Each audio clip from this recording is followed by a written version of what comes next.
Magandang gabi sa inyong lahat. Salamat sa pagsali sa workshop para sa botante sa wika ng Tagalog at Ingles. Bago tayo magsimula, may tanong ako sa iyo. Alam niyo ba na may special na halalan na magaganap sa Abril 8, 2025?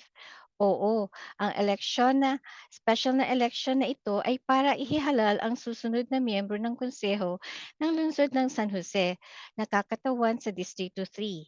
Kung ang nakarehistrong tirahan mo sa rehistrasyon ng pagboto ay nasa Distrito 3, isa kang karapat-dapat na botante na special sa halalan na ito. Ang workshop na ito ay naglalayong matulungan ang mga karapat-dapat ng mga rehistradong botante sa lungsod ng San Jose Consejo ng Distrito 3 na maging pamilyar sa darating na special na halalan para makalahok sa proseso ng halalan.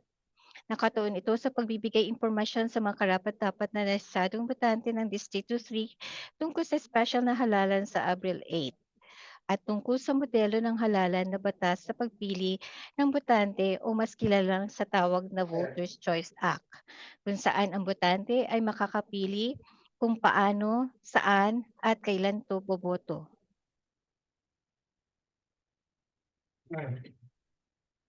Good evening, everybody. Thank you for joining the Tagalog English Voter Language Workshop. Before we start, I have a question for you. Did you know that there's a special election happening on April the 8th?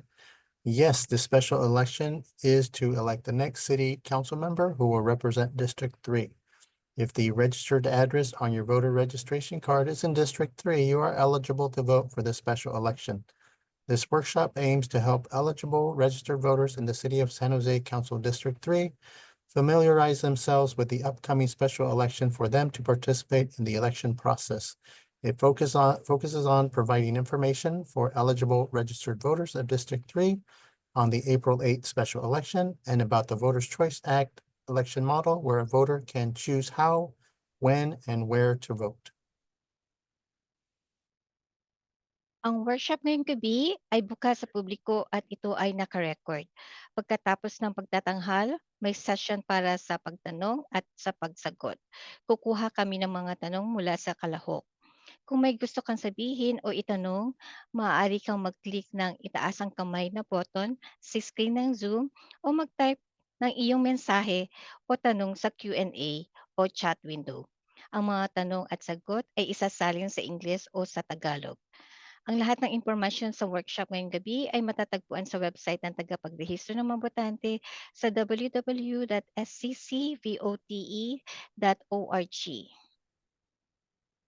Tonight's workshop is open to the public and is being recorded. At the end of the presentation, there will be a question and answer session. We will take questions from the participants. To say something or ask questions, you may click on the raise hand button on the Zoom screen, or you may type your questions in the Q&A or chat window. The questions and answers will be translated into English or into Tagalog. All information on tonight's workshop can be found on the Registrar of Voters website, sccvote.org. Ako po ay si Grace Sullivan, specialista sa halalan ng tagapagrehistro ng mga botante na magtatanghal sa Weekend Tagalog. At ang aking kasamahan sa opisina na si Jose Posadas, isa ring specialista sa halalan, ay magtatanghal sa wikang Ingles. Ang Zoom facilitator sa pulong na ito ay si Alea Means. Siya ang magsusuri at magsusulong ng mga tanong habang nasa sesyon ng tanong at sagot. Tonight's presenters are Grace Sullivan, election specialist, Tagalog bilingual, and myself, Jose Posadas. The Zoom meeting facilitator is election specialist Alea Mims, and she will review and forward questions during the Q&A session.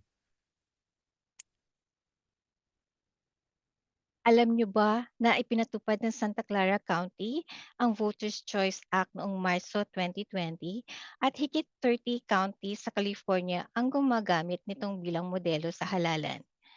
Itinatag ng lehislatura sa Estado 450 sa taong 2016, ang California Voters' Choice Act ay ginawang modernisado ang mga halalan sa California sa pamamagitan ng pagpapahintulot ng mga county na magsagawa ng mga halalan sa ilalim ng isang modelo na magbibigay ng higit na kaluwagan at kaginhawaan sa mga botante. Ang modelong ito ng halalan ay nagpapahintulot sa mga botante na pumili kung paano, kailan at saan sila boboto. Sa karagdagang impormasyon tungkol sa California Voters Choice Act, bumisita sa www.sos.ca.gov.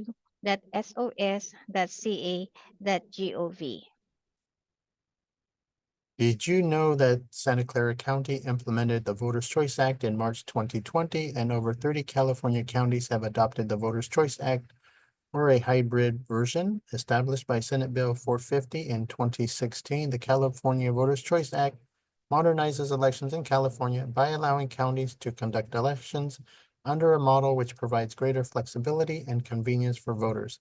This election model allows voters to choose how, when, and where to cast their ballot. You can learn more about the California Voters' Choice Act at sos.ca.gov. Bago natin simulan ang pagtatalakay tungkol sa halalan, alam nyo ba kung saan mahanap ang website ng tagapagrehistro ng mga botante para makahanap ng mga impormasyon sa halalan?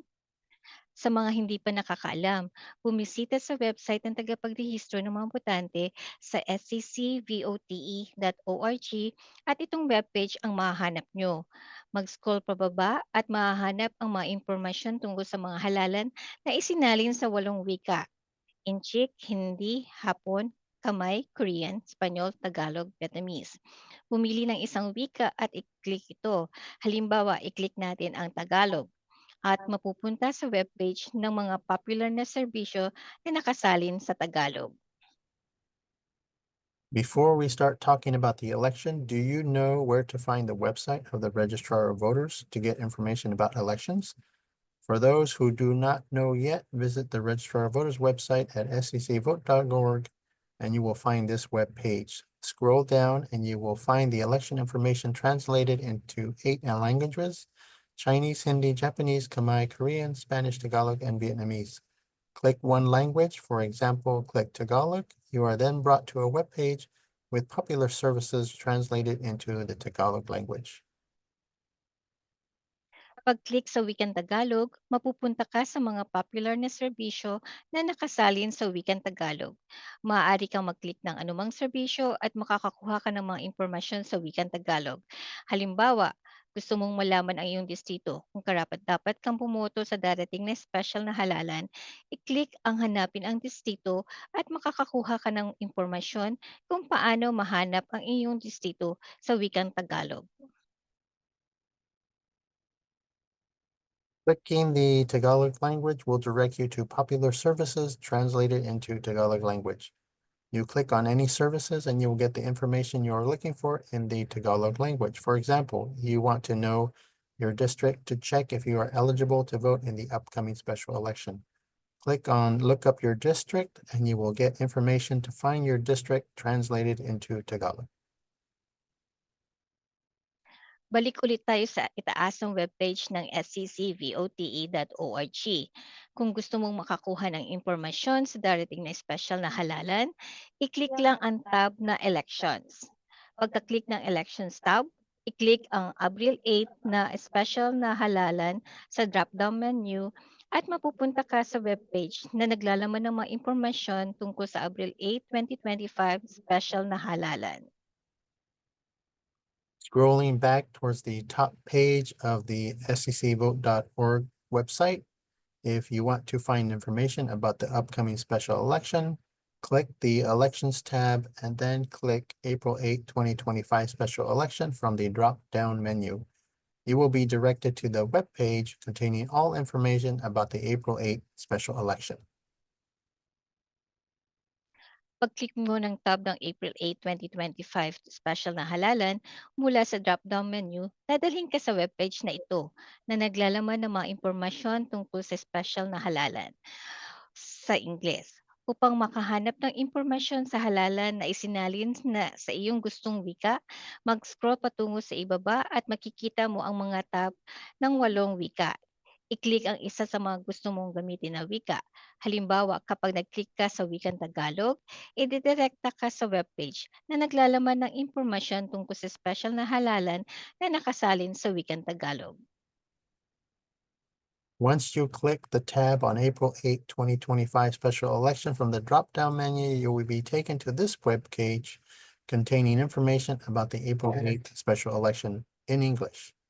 To look for election information translated in your preferred language, scroll towards the bottom and you will find 8 languages to choose from. Click the language of your choice. For example, click the Tagalog language and you will be directed to the web page containing information about the special election translated into Tagalog. Pag-click mo ng tab para sa wika ng Tagalog, mahahanap mo ang mga impormasyon sa halalan na nasa wikang Tagalog. When you clicked on the Tagalog language tab, you will find the election information translated into Tagalog language. Pag-usapan naman natin ngayon ang Abril 8, 2025 special na halalan sa lungsod ng San Jose, distrito ng Consejo 3. Sino ang karapat-dapat na bumoto? Ang karapat-dapat na bumoto sa espesyal na halalan na ito ay ang mga botante na ang nakarehistrong tirahan ay kabilang sa Distrito 3 ng lungsod ng San Jose. Ang mga botante ng Distrito 3 ay makakatanggap ng mga balota ng pagboto sa pamamagitan ng kureo sa kureo. May humigit kumulang 47,000 rehistradong botante sa Distrito 3. Let's talk about the April 8, 2025 special election. Who is eligible to vote? Only voters registered in the City of San Jose District 3 are eligible to vote in this special election. District 3 voters will receive vote by mail ballots in the mail. There are about 47,000 registered voters in District 3. Ano ang mga petsa ng pagboto? Ang petsa ng pagboto ay mula Marso 10 hanggang Abril 8, 2025. Ang mga balota sa pagboto sa pamamagitan ng kuryo ay ipinadala na sa karapat-dapat na botante simula Marso 10. Ang maagang pagboto sa opisina ng tanggapan ng tagapagrehistro ng mga botante ay nagsimula noong Marso 10. Ang mga sentro ng pagboto ay magbubukas simula sa Sabado, Marso 29 hanggang Abril 8, 2025. Ang araw ng halalan ay sa Martes, Abril 8, 2025. What are the voting dates? Voting dates start from March 10th through April 8th. Vote by mail ballots are mailed on March 10th. Early voting at the Registrar of Voters office started on March 10th. Vote centers will open starting on Saturday, March 29th through April 8th. The election day is on Tuesday, April 8th. Ano ang nasa balota? Ang nilalaman ng balota ay listahan ng mga kandidato na pagpipilian at bobotohin ng mga botante para sa susunod na miyembro ng konseho sa isang bahagyan o hindi pa natatapos na termino ng kakatawan sa Distrito 3. Kung walang kandidatong makakatanggap ng mayorya ng boto o 50% at isa pang boto sa Abril 8, 2025 na special na halalan, ang nangungunang dalawang makakakuha ng boto ay magpapatuloy sa runoff na halalan sa Hunyo 24, 2025 upang punan ang bakanting posisyon. What is on the ballot? The ballot contains a list of candidates that voters will choose and vote for the next San Jose City Council member for a partial or unexpired term who will represent District 3. If no candidate receives a majority of the vote, 50 plus 1 vote in the April 8th special election, the top 2 vote getters will move on to the runoff election on June 24th to fill that vacancy. Nasa Distrito 3 ka ba? Ito ang mapa ng Distrito 3 na naka-highlight sa kulay dilaw. Kung ang iyong nakarehistrong tirahan sa pagpaparehistro ng botante ay nasa loob ng Distrito 3, karapat-dapat kang bumoto sa Abril 8, 2025 special na halalan. Gumamit ng hanapin ang distrito sa website ng tagapagrehistro ng mga botante sa sccvote.org para malaman ang iyong distrito. Are you in District 3? This is the map of District 3 highlighted in yellow. If your voter registration address is inside District 3, you are eligible to vote at the April 8th special election. Use our district lookup tool to find out your district. Sigurado ka ba na nasa Distrito 3 ang iyong nakarehistrong tirahan? Saan mo mahanap ang iyong distrito? Para hanapin kung saan distrito ka nabibilang, bumisita sa website ng Santa Clara County Register of Voters sa www.sccvote.org. Sa webpage ng sccvote.org, may option para mahanap ang distrito. Una, i-click ang tab ng Register to Vote. Sa drop-down menu, makikita ang Am I registered to vote? O ako ba ay nakarehistrado upang bumoto? I-click ang Am I registered to vote? At mapupunta ka sa mga iba't ibang serbisyo. I-scroll pababa, hanapin ang serbisyong Look Up Your District at i-click ito. Are you sure your registered address is in District 3? Where can you find your district? To find out which district you are in, visit the Santa Clara County Registrar of Voters website, sccvote.org. On the webpage, there are options to find your district. First, click on the tab Register to Vote. From the drop-down menu, click Am I registered to vote? Then you will be directed to various services. Choose and click the service Look Up Your District. O kaya mula sa itaas ng webpage, mag-scroll pababa patungo sa mga popular na serbisyo at i-click ang Look Up Your District o hanapin ang iyong distrito. Or you may scroll down from the top and from the popular services and click Look Up Your District. Pag-click ng hanapin ang iyong distrito, mapupunta ka sa webpage na ito. Dito mahanap ang iba't ibang serbisyo. Mag-scroll pababa, makikita ang hanapin ang distrito. I-click ang hanapin ang iyong distrito. Clicking Look Up Your District will take you to this webpage. Here you can find various services. Scroll down and you will find the service Look Up District. Click Look Up Your District. Pagkatapos mong i-click ang hanapin ang iyong distrito, ilagay ang iyong direksyon ng tirahan sa search bar. At pagkatapos ay i-click ang pumunta. Ang sistema ay bubuo ng mga resulta upang magbigay ng impormasyon tungkol sa lugar ng iyong distrito. After you clicked Look Up Your District, enter your address in the search bar and then click Go. The system will generate results to provide information about your district area. Ito ang resultang makikita pagkatapos ilagay ang tirahan at mag-click ng pumunta. Sa bandang ibaba, makikita kung anong konseho ng distrito ka nakapabilang.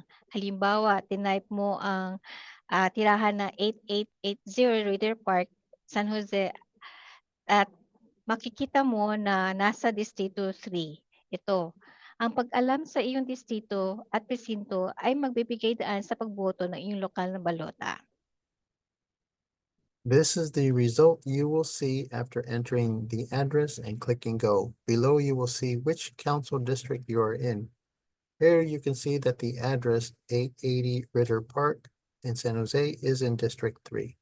Knowing your district and precinct allows you to cast your local ballot.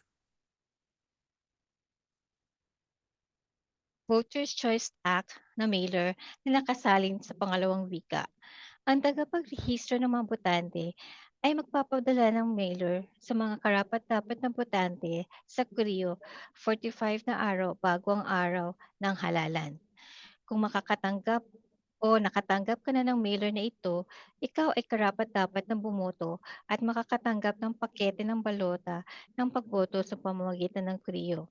Sa mailer, mahahanap mo ang mahalagang petsa tungkol sa special na halalan na may iba't ibang pagsali ng wika. Abangan ang mga mailer na ito sa iyong hulog sulatan.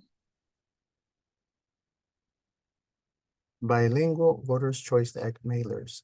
Mailers are sent to eligible voters 45 days prior to the election date. If you get one of these, then you are eligible to vote and you will receive a vote by mail packet. On the mailer, you will find important dates about the special election with different language translation. Look out for these mailers in your mailbox. Patnubay na impormasyon para sa botante ng county.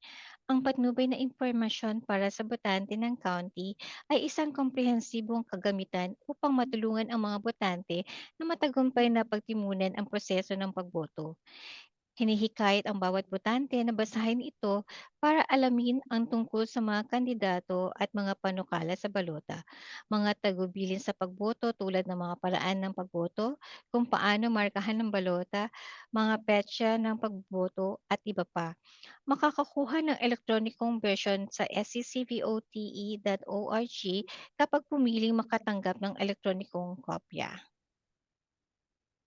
The County Voter Information Guide is a comprehensive tool to help voters successfully navigate the voting process. Each voter is encouraged to read the County Voter Information Guide to learn about the candidates, voting instructions such as voting methods, how to mark your ballot, early voting dates. Electronic versions are available at seccvote.org when you sign up to receive an electronic copy. Ang Ingles na version ng patnubay na impormasyon para sa botante ng county ay ipinapadala sa lahat ng mga botante. Ang mga botante na pumili ng pangalawang wika ay padadalahan ng pangalawang kopya ng patnubay na impormasyon para sa botante sa wikang kanilang pinili. Ang makukuhang mga wika ay Incheck, Ingles, Espanyol, Tagalog at Vietnamese. English versions of the County Voter Information Guide are mailed to all eligible voters. Voters who have selected a second language will be mailed a second County Voter Information Guide in the language they selected. Available languages are Chinese, Spanish, Tagalog, Vietnamese. Isa panahon ang iyong tirahan. Lumipat ka ba kamakailan o nabago na ang iyong tirahan? Kung hindi mo pa naisapanahon ang iyong nakarehistrong tirahan sa card ng pagpaparehistro ng botante, maaari mong isapanahon ang iyong tirahan sa opisina ng tagapagrehistro ng mga botante sa 1555 Burger Drive, Building 2, San Jose o kaya sa alinmang sentro ng pagboto. Kapag nag-check-in ka sa sentro ng pagboto, kailangan mong kumpletuhin ang form ng paghiling ng aksyon ng botante upang baguhin ang tirahan o ginustong wika. Have you recently moved or has your address changed and you now live within District 3? If you have not updated your registered address information on your voter registration form, you may update your address at the Registrar of Voters Office at 1555 Burger Drive, Building 2 in San Jose, or at any vote center. When you check in at the vote center, you must complete a voter action request form to change the address or your preferred language. Isa panahon ang card ng pagpaparehistro ng botante. Ang mga botante na gusto magparehistro para bumoto o muling magparehistro para bumoto para palitan ng kanilang pangalan o partidong pampolitika ay maaari magparehistro online sa registertovote.ca.gov. Ang huling araw para magparehistro para bumoto ay sa Marso 24, 2025. Pagkatapos ng petsang ito, maaari nilang gawin ang parehong araw na pagboto at kondisyonal na pagparehistro sa opisina ng tagapagrehistro ng mga botante o sa alinman sentro ng pagboto hanggang sa araw ng halalan. Ang huling araw para humiling ng pamalit ng balota na ipapadala sa iyo ay sa Abril 1, 2025.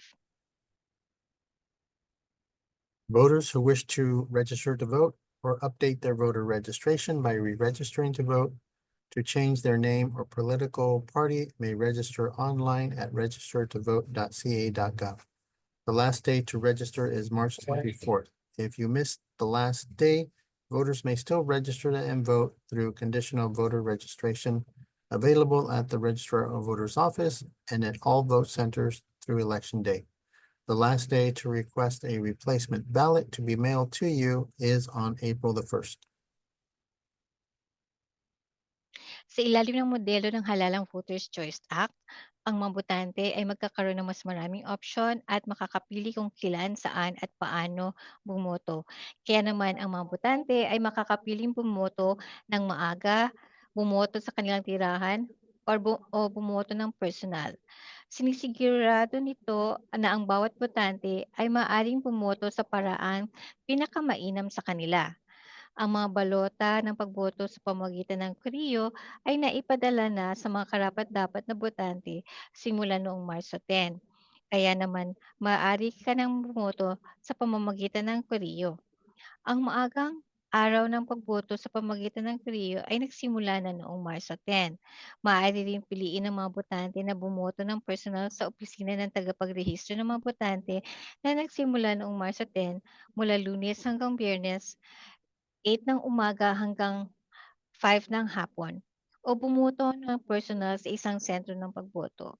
Ang unang araw ng pagboto sa sentro ng pagboto ay magsisimula sa Marso 29 mula 9 ng umaga hanggang 5 ng hapon hanggang sa araw ng halalan, Abril 8 mula 7 ng umaga hanggang 8 ng gabi. Under the Election Model Voters Choice Act, voters will have more options and will get to choose when, where, and how to vote. That is why voters can choose to vote early, vote from home, or vote in person. This ensures that every voter can cast their ballot in a way that works best for them. Since vote by mail ballots have been mailed to eligible voters, early voting by mail started on March 10th. Voters may choose to vote in person at the Registrar of Voters office, which started last Monday, March 10th, from Monday to Friday, 8 a.m. to 5 p.m. Or they may choose to vote in person at a vote center. Early voting days at the vote center will start on March 29th from 9 to 5. And on election day, April 8th, the voting hours are from 7 a.m. to 8 p.m. Pagboto sa sentro ng pagboto. Maaaring piliin ng mga botante na bumoto sa alinman sa tatlong sentro ng pagboto sa buong Distrito 3. May tatlong sentro ng pagboto sa loob ng Distrito 3 ang bukas upang magbigay ng mga serbisyo tulad ng personal na pagboto, pagpaparehistro ng botante, pagpapalit ng balota at tulong sa wika at mga options sa pagboto na madaling ma-access sa mga karapat-dapat na botante. Ang Joyce Ellington Branch Library at Olinder Community Center ay magbubukas mula Sabado, Marso 29 hanggang Martes, Abril 8. Ang Center for Employment Training ay magbubukas simula Abril 5 hanggang Abril 8. Ang mga oras ng pagboto para sa maagang pagboto ay mula sa 9 a.m. hanggang sa 5 ng hapon. Sa araw ng halalan, Martes, Abril 8, 2025, ang mga oras ng pagboto ay mula 7 ng umaga hanggang 8 ng gabi. Bisitahin ang www.sccvote.org upang mahanap ang pinakamalapit na sentro ng pagboto. We have these vote centers that are open starting on March 29th, Joyce Ellington Branch Library and Olinder Community Center. The voting hours are from 9 to 5 from March 29th through Monday, April the 7th, and on election day, April the 8th, from 7 a.m. to 8 p.m. The third vote center opening on April 5th is Center for Employment Training at 701 Vine Street. Pagboto sa alinmang opisyal na drop box ng balota. Ang mga botante ay maaaring bumoto sa pamamagitan ng paghulog ng kanilang binutohang balota ng pagboto sa pamamagitan ng kuriyo sa alinmang 24 na oras na opisyal na drop box sa loob ng Distrito 3. May 6 na opisyal na drop box ng balota na matatagpuan sa labas ng opisina ng tagapagrehistro ng mga botante sa may poste ng bandila sa 1555 Burger Drive, San Jose, CA 95112, sa labas ng Santa Clara County Civic Center sa kanlurang bahagi ng gusali sa 70 West Heading Street, San Jose. At meron din mahanap sa labas ng San Jose City Hall sa 200 East Santa Clara Street, San Jose. Sa labas ng Joyce Ellington Branch Library sa 491 East Empire Street, San Jose. At sa labas ng Biblioteca Latino Americana Branch Library sa 921 South First Street, San Jose. At meron ding mahanap sa labas ng East San Jose Carnegie Library sa 1102 East Santa Clara Street, San Jose.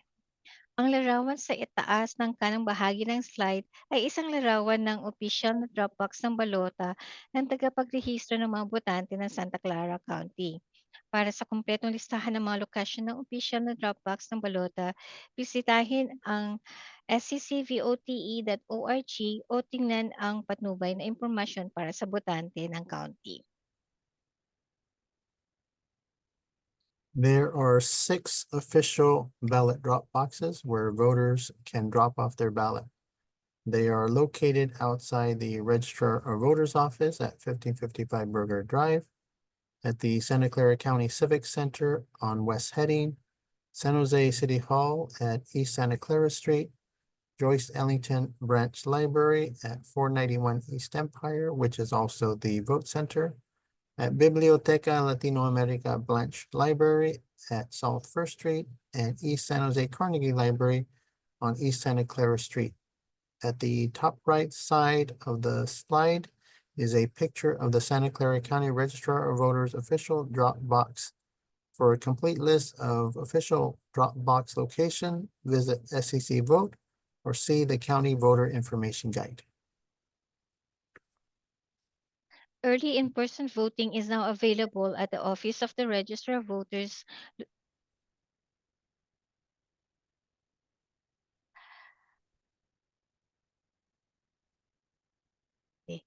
ang maagang pagboto ay makukuha na sa opisina ng tagapagrehistro ng mga botante na mahahanap sa 155 Burger Drive, Building 2, San Jose, 95112.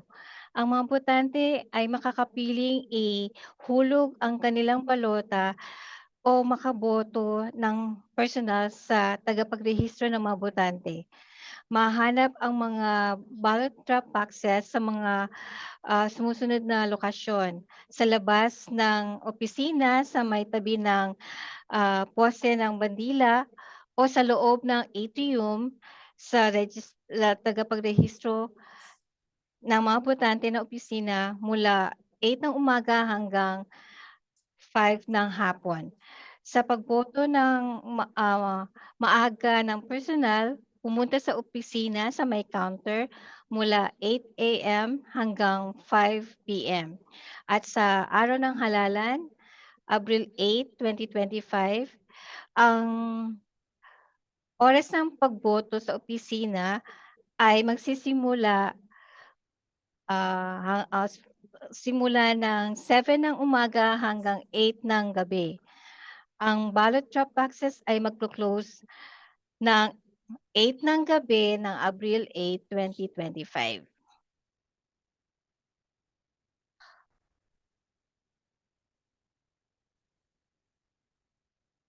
Voters may choose to drop off their vote by mail ballot or vote in person at the Registrar of Voters office located at 1555 Burger Drive, Building 2, San Jose. The official drop box can be found at the following locations: outside near the flagpole and inside the atrium at the registrar's office. They are open from 8 AM to 5 PM. To vote early in person, go to the office counter from 8 to 5. On Election Day, April 8th, the voting hours at the Registrar of Voters office will be from 7 AM to 8 PM. The ballot drop boxes will close at 8 PM.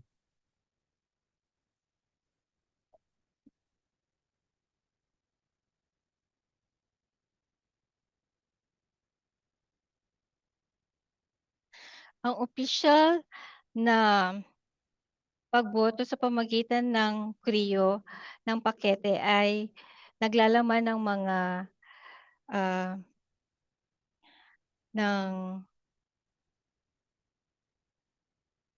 ng balota sa pamagitan ay pinadala. Tingnan niyo ang hulog-sulatan, ang bawat nakarehistrong botante sa inyong tirahan ay makakatanggap ng isang malaking puting sobre na naglalaman ng pakete ng balota ng pagboto sa pamagitan ng kuriyo. Sa loob ng bawat pakete ng balota sa pagboto sa pamagitan ng kuriyo ay mahahanap ang mga libreng bayad na ang selyo na kulay asul na sobre para sa pagbabalik, mga card na balota na may tagubilin sa pagboto, impormasyon sa pagboto, listahan ng lokasyon ng Dropbox na balota sa pagboto sa pamagitan ng kuriyo at mga sentro ng pagboto, isang bumoto ako na sticker.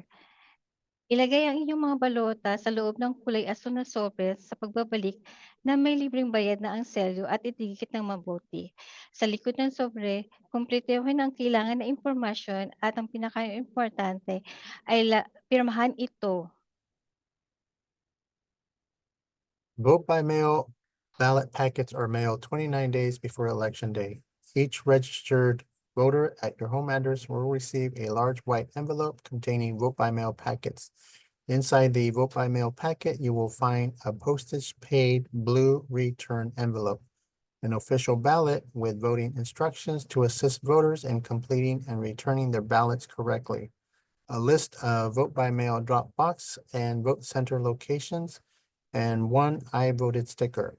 You can place the voted ballots inside the blue self-addressed postage paid return envelope and seal securely. On the back of the envelope, complete the required information, and it must be signed for verification. Please do not forget to sign the blue envelope.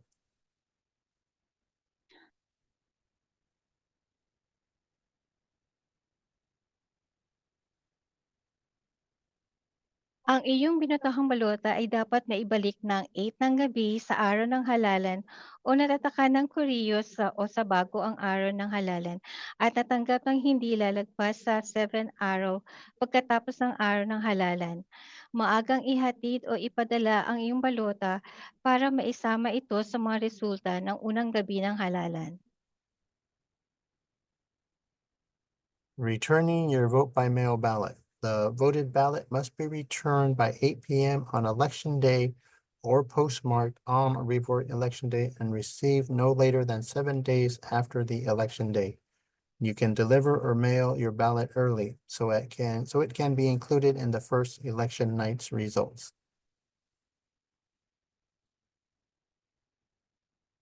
Pagbabalik ng balota ng pagboto sa pamamagitan ng kuryo. Ang mga botante ay may ilang mga pagpipilian upang maibalik ang kanilang mga binotahang balota ng pagboto sa pamamagitan ng kuryo. Maaari nilang ihuhulog ang kanilang binotahang balota sa alinmang drop box sa Distrito 3 simula sa Lunes, Marso 10. Makakakuha ng listahan ng lokasyon ng Dropbox ng balota sa www.seccvote.org o ipadala sa kuriyo sa USPS. Dapat natatakan ng kuriyo ng 8 ng gabi ng Abril 8, 2024. The ways to return your vote by mail ballot. Voters have several ways to return their voted by mail ballots. They may include dropping it off at the Registrar of Voters 24-hour official drop boxes, which started on Monday, March 10th, and will remain available until 8 p.m. on Election Day, April the 8th. The drop box is located at seccvote.org, or you can mail it via United States Postal Service, but it must be postmarked by 8 p.m. on April 8th, 2025. Pagbabalik ng balota ng pagboto sa pamamagitan ng kuriyo. Maaari rin ibalik ang balota ng pagboto sa pamamagitan ng kuriyo sa alinman sentro ng pagboto simula sa Sabado, Marso 29, 2025. Ibalik sa opisina ng tagapagrehistro ng mga botante simula sa Lunes, Marso 10, 2025 sa 155 Burger Drive, Building 2, San Jose, CA 95112. Voters may choose to return their vote by mail ballot by dropping it off at any of the 3 vote centers in District 3, starting on March 29th, or returning to the Registrar of Voters office at 1555 Burger Drive in San Jose.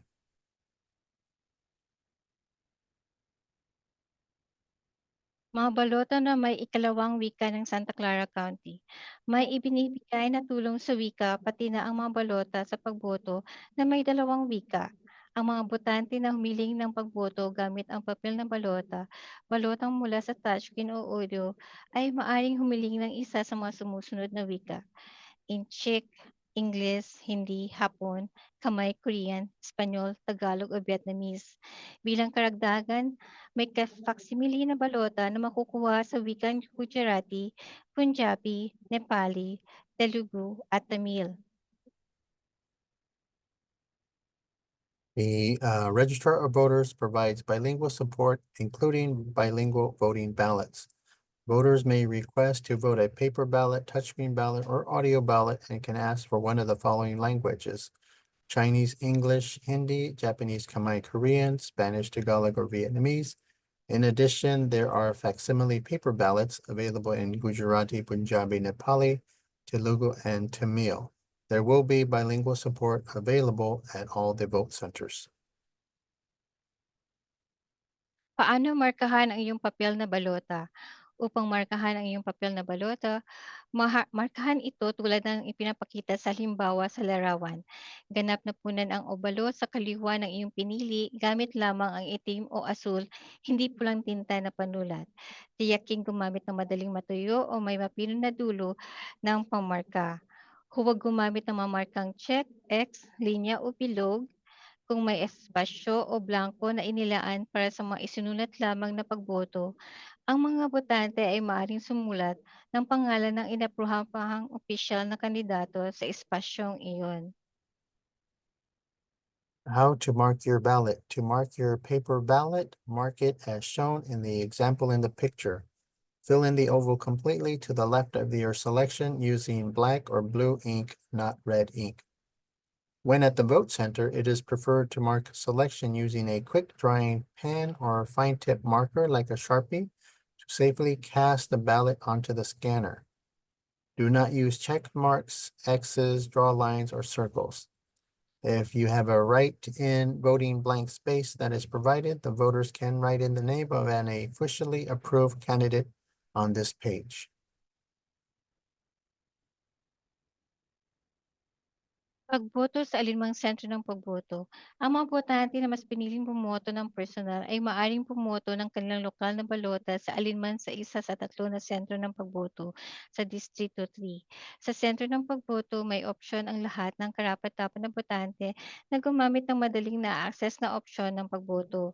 Kabilang dito ang mga pagboto gamit ng touchscreen o pagboto gamit ng audio sa balota, pagboto sa tabi ng bangketa, paghiling ng balotang may dalawang wika, at may makukuhang tulong sa wika, pagpaparehistro at pagboto sa isang parehong araw na kung tawagin ay kondisyonal na pagpaparehistro ng botante. Pag sa panahon ng nakarehistrong tirahan sa rehistrasyon ng botante, kung sila ay lumipat kamakailan o hindi pa naisapanahon ang kanilang rehistrasyon para makaboto ng bagong lokal na balota. Paghiling ng pamalit na balota o pagbalik ng balota ng pagboto sa pamamagitan ng kuriyo. Ang mga sentro ng pagboto ay magbubukas ng 2 buong katapusan ng linggo bago ang araw ng halalan. Ito ay Marso 29 and 30 at sa Abril 5 and 6 bago ang araw ng halalan. Mangyaring bisitahin ang seccvote.org upang mahanap ang pinakamalapit na sentro ng pagboto. Voters who choose to vote in person can vote their local ballot at any of the 3 vote centers in District 3. Accessible voting options are available to all voters. These include touchscreen voting, audio ballot voting, curbside voting, bilingual ballots, and language or voting assistance is provided. Same-day registration and voting or conditional voter registration is available. You can update your voter registration address to vote your local ballot, get a ballot replacement, or drop off your vote by mail ballot as well.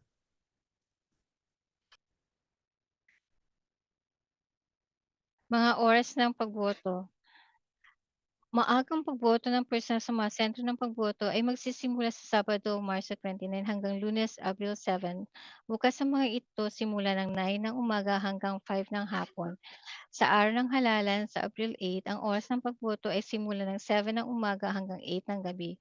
Mangyaring tingnan ang inyong patnubay na impormasyon para sa botante ng county para sa listahan ng mga sentro ng pagboto o bumisita sa www.seccvote.org para mahanap ang pinakamalapit na sentro ng pagboto. Para sa pangkalahatang impormasyon sa pagboto, mangyaring tumawag sa 408-299-VOTE or 8683 or sa toll-free 866-430-VOTE or 8683. Voters who choose to vote early in person at the vote center may go to any of the three vote centers starting March 29th through April the 7th from 9 to 5. We are open all day. The voting hours on Election Day, April 8th, are from 7 to 8 p.m. Please check the County Voter Information Guide or sccvote.org to find the nearest vote center and its hours of operation. Phone support is also provided. For general voting information, please call 408-299-8683 or toll-free 866-430-8683. Na-access na pagboto. Ang mga kawani ng sentro ng pagboto ay handang tumulong sa mga botante kapag hiniling. Ang mga botante na walang kakayahang magmarka ng balota o bumoto ay maaaring magdala ng hanggang 2 individual upang tulungan sila sa pagboto o maaari rin nilang gawin ang pagboto sa may bagneta. Ang mga botante ay may makukuhang mga audio recording na patnubay na impormasyon para sa botante ng county kung hihilingin. Ang Kodigo ng mga Halala ng California ay nagpapahintulot sa lahat ng nakarehistrong botante ng gumamit ng malayo ang madaling magamit na sistema ng pagboto sa pamamagitan ng periyo upang maka-access at makaboto ang kanilang mga bolota ng independenta at pribado. Para sa paghiling ng audio recording ng patnubay na impormasyon para sa botante ng county o ang paggamit ng panlayo ang madaling magamit ng sistema ng pagboto sa pamamagitan ng periyo, mangyayaring tumawag sa 408-299-VOTE or 8683 o walang bayad sa 866-430-VOTE or 8683 o kaya bumisita sa website ng sccvote.org/ravbm. The election officers at the vote center are available to assist voters when requested. Voters who are unable to mark a ballot may bring one or up to two individuals to assist them in voting, or they can choose to do curbside voting. Voters who may also request for audio recordings of the County Voter Information Guide. California permits all registered voters to use the remote accessible vote by mail system to access and vote their ballots independently and privately. For voters who wish to have an audio recording of the County Voter Information Guide or who wish to use the remote accessible vote by mail system may call 408-299-8683 or toll free 866-430-8683, or they may visit the website at sccvote.org and search the remote accessible vote by mail subject.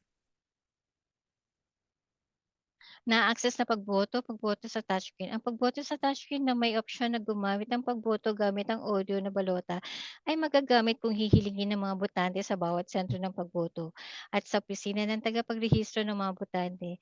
Ang mga botante na humiling ng pagboto gamit ang touchscreen na balota ay binibigyan ng card ng botante para ma-access ang kanilang uri ng balota sa makina o ng touchscreen.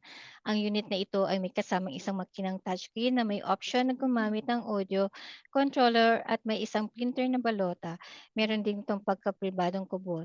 Hindi ito konektado sa internet kaya walang nakokolekt ng data. Accessible touchscreen voting. Touchscreen voting is available upon request at every vote center and at the Registrar of Voters office.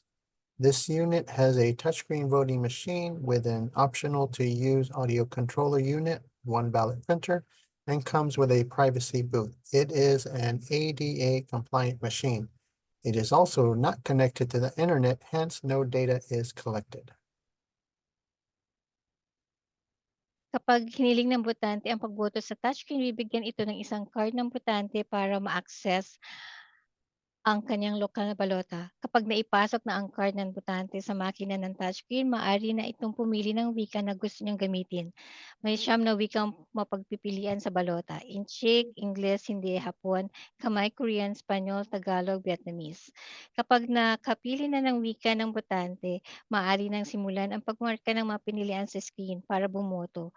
Kung nanaisin, maaaring humiling ito ng kagamitan na makakatulong sa kanyang kamay sa pagmarka sa screen. Maaaring suriin o baguhin ang botante ang kanyang pinilian kung kinakailangan bago iprinta ang binotahang balota. Pagkatapos maiprint ang balota, dadalhin ito sa istasyon ng scanner sa pagboto ng balota. Accessible voting, touchscreen voting. To vote on electronic ballot, simply request for touchscreen voting.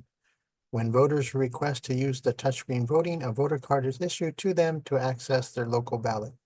Once the voter inserted the voter card into the touchscreen machine, voters will choose the language they want to use. There are 9 languages to choose from on the ballot. They are Chinese, English, Hindi, Japanese, Khmer, Korean, Spanish, Tagalog, Vietnamese. Once a language has been selected, voters can start making the choices on the screen to vote. During the selection, voters may customize their setting and resize their fonts. If desired, voters may request for a tool that will support their hand in marking a selection on the screen. The voters can review and/or change their choices if necessary before printing the voted ballot. After the ballot is printed, it is taken to the ballot casting scanner station. Na-access na pagboto gamit ang audio. Kung pipiliin ng mga botante na bumoto para sa isang na-access na pagboto gamit ang audio, kailangan humiling ng audio na balota. Ang kawani ng sentro ng pagboto ay mag-a-access sa aktibo ng isang card ng botante para sa pagboto gamit ang audio. Pipili ng tulong sa pagboto upang aktibo ang paggamit ng audio controller. Ipapasok ng mga botante ang naaktibong card sa makina ng touchscreen. Ang mga tagubilin sa paggamit ng audio ay ibinibigay sa pamamagitan ng paggamit ng headphone.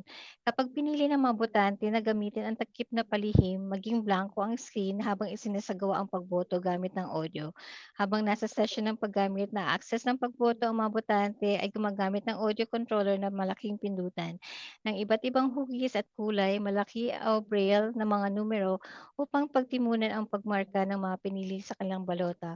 Kasunod ang proseso ng pagboto gamit ang audio, ang printer ay maglilimbag ng minarkahang papel na balota na nagsisilbing opisyal na balota sa pagboto. Maaaring suriin ng beripakahin at itama ng mga botante ang kanilang mga pinili bago isumiti ang kanilang balota sa scanner. Kung kailangan ng tulong ng mga botante sa pagboto, maaari silang humiling ng tulong ng isang opisyal na halalan o magdala ng hanggang 2 tao upang tumulong kung kinakailangan. If the voters choose to vote for an accessible audio voting, voters request for an audio ballot. Vote Center staff activates an audio ballot voting card and selects voting assistants to activate the use of audio controllers. The voters insert the activated card into the touchscreen machine. The instructions to use the audio are provided through the headphone. When the voters choose to activate the privacy mask, the screen goes blank while audio voting is in progress. During the accessible voting session, voters use the audio controller with oversized buttons of different shapes and colors, large or braille numbers to navigate through and mark selections to their ballot. Following the audio voting process, the printer produces a marked paper ballot, which serves as the official ballot record. Voters may review, verify, and correct the selections prior to casting their ballot at the scanner. If voters need help in casting their ballots, they can request the assistance of an election officer or bring up to 2 persons to assist as needed. Ang huling proseso sa pagboto ay ang pag-scan ng balota sa pagboto. Pagkatapos suriin ng mga botante ang kanilang pagmamarkahang balota, ilalagay ang mga ito sa ibinigay na nakalaang kalihiman at maaari na silang pumunta sa estasyon ng scanner para sa pagboto. Sa may scanner, paisa-isa ipapasok ng mga botante ang mga balota sa scanner. Kapag naipasok na ang isang balota sa scanner at natapos na itong may scan, may option ng mga botante na pindutin ang button sa cast paghanda na at mabibilang ang balota sa pagboto o pindutin ang boto na review para suriin ang balota. Ganon din ang gagawin sa iba pang mga balota sa pagboto. Casting the ballot. The final process of voting is casting the ballot. When the voters finish reviewing their marked ballot, it could be paper, touchscreen, or audio ballot, the voters are provided with a privacy sleeve to bring their ballot cards to the scanner. Once at the scanner, line up one card at a time. The scanner will automatically pull the card inside and display a review of the ballot. The voter presses the cast button to count the card or press the return button to review the card if needed. Once the card is scanned, it counts as a cast ballot. Repeat for any remaining cards. Sundin sa online ang tagapagrehistro ng mga botante. Mangyaring i-bookmark ang website ng tagapagrehistro ng mga botante sa secvote.org. Hanapin ang keyword na SECVOTE at sundin ang ating social media post sa X, Facebook, Instagram, YouTube, Nextdoor at LinkedIn para sa pinakabago at pinakatumpak na impormasyon. Ang aming paanong gawin na video sa YouTube ay may 2 wika at may wikang senyas ng Amerikano. Itag ang at SECVOTE sa inyong partisipasyon sa halalan. Follow the Registrar of Voters online. Please bookmark the Registrar of Voters website, secvote.org. Search for the keyword SEC Vote and follow our social media posts on X, Facebook, Instagram, YouTube, Nextdoor, and LinkedIn for the latest and accurate information. Our how-to videos on YouTube are bilingual and include American Sign Language content. You can tag at SEC Vote with your election participation post. Ito ay halimbawa ng isang post sa social media na nakasalin sa wikang Tagalog. This is an example of a social media post translated in Tagalog language for our community. May opsyon humili ang mga botante na makatanggap ng elektronikong kopya na naka-PDF na pagtutunay ng impormasyon para sa botante ng county. Ito ay nakasalin sa 8 wika. Para makakuha ng elektronikong kopya, mangyaring kumpletuhin ang form ng kahilingan sa gustong paraan ng paghahatid ng patnubay ng impormasyon para sa botante ng county na makukuha sa pagbisita sa webpage secvote.org/gogreen, paggamit ng mobile app secvote.org o kaya pag-scan ng QR code na may link na makakuha ng patnubay sa online. Ang tagapagrehistro ng mga botante ay magpapadala ng email sa mga botante ng isang link kapag maaari nang makakuha ng elektronikong kopya ng patnubay. Voters may choose to receive the next County Voter Information Guide electronically in a PDF form. To opt in to receive an electronic copy of the County Voter Information Guide by email, fill out the County Voter Information Guide delivery preference request by visiting the website secvote.org, the Go Green page, using the mobile app, or scanning the QR code with a link to get your guide online. The QR code will be inside your printed consumer voter guide. The Registrar of Voters will send a link by email to access your county voter information guide when it becomes available. Dito na tayo sa bahagi ng tanong at sagot. Pwede ka nang magpindot ng taas ng kamay o magtanong o kaya magsumiti ng tanong o mensahe sa chat o Q&A window. Sasagutin na rin natin ang mga tanong na pinadala sa Q&A or chat window habang nagtatanghal. You may click the raise hand to speak or ask a question, but you may also submit your questions through the use of the question and answer or chat windows. The questions submitted on the Q&A screen during the presentation will also be answered. I believe Conchita has a question. Give me 1 second. You can go ahead and speak. Okay. What other positions are included in special elections? Hello. Hi, Conchita. Hi, Grace. Thank you for your question. That's a good question. Yeah. For this election, we only have one position. That is Uh-huh. the council member for District 3. Only That's one. councilors. Yeah, for Oh, District 3, only one. okay. Thank you. That's why it's a special election. Special election. Ah. Thank you. Yung tanong po niya is kung ano pa bang posisyon na meron sa ating special election. Ano lang po ito, council member lang po ito para sa Distrito 3. No more questions or concerns. Take it away, Ms. Grace. Okay. Kung wala na pong tanong, magtatapos na po tayo sa ating workshop. Salamat sa pagdalo at sa pagbahagi ng inyong oras. Sana nakatulong ang workshop na ito sa pagbibigay ng mahalagang impormasyon tungkol sa April 8 special na halalan at sa Voters Choice Act. Salamat. Thank you for attending and sharing your time with us. I hope this workshop was helpful in providing valuable information about the April 8th special election and the Voters' Choice Act. These languages workshops have been going on for 2 weeks now. You can find the complete list of dates on your county website. The next workshop will be in Japanese and will be held on Zoom at 6 p.m. You will be required to register online for the webinar in advance, and a link will be sent to your email. Again, vote early, vote now for those who are eligible to vote.